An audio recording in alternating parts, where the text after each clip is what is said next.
Tyler, remind us of the process. What exactly happens? I can't seem to remember the last time, even though it wasn't that long ago. Right, exactly. It feels like we go through this process every few months or so, as this Congress has really preferred to do continuing resolutions, kicking the can down the road. Now, this marks a significant escalation in rhetoric and threat from the Trump administration, because normally we see those non-essential government workers furloughed but then brought back with back pay. Instead, we're seeing this memo from the OMB, which is directing agencies to come up with a list of workers whose activities are not paid for via mandatory funds or any new funding from the One Big Beautiful Bill, as well as to make a list of programs deemed inconsistent with the president's priorities. And these are the areas that could be on the chopping block. Now, OMB did not provide additional details. We don't know how big these layoffs could be, but it's important context to keep in mind that 6 out of 10 federal workers are typically deemed essential during shutdowns, which means that they keep working, while 4 out of 10 are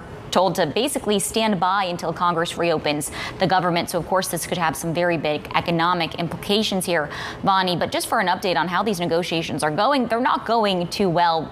We had been reporting that there was going to be this high-level meeting at the White House, actually today, between President Trump and Democratic leaders, including Hakeem Jeffries and Chuck Schumer. But then President Trump posted on Truth Social earlier this week saying that it's not worth his time to meet with them. And that has sort of derailed this process. I can say at the heart of this, the potential agreement could revolve around some changes when it comes to health care provisions. We know that Democrats want to see an extension or made permanent Obamacare tax subsidies that are set to expire.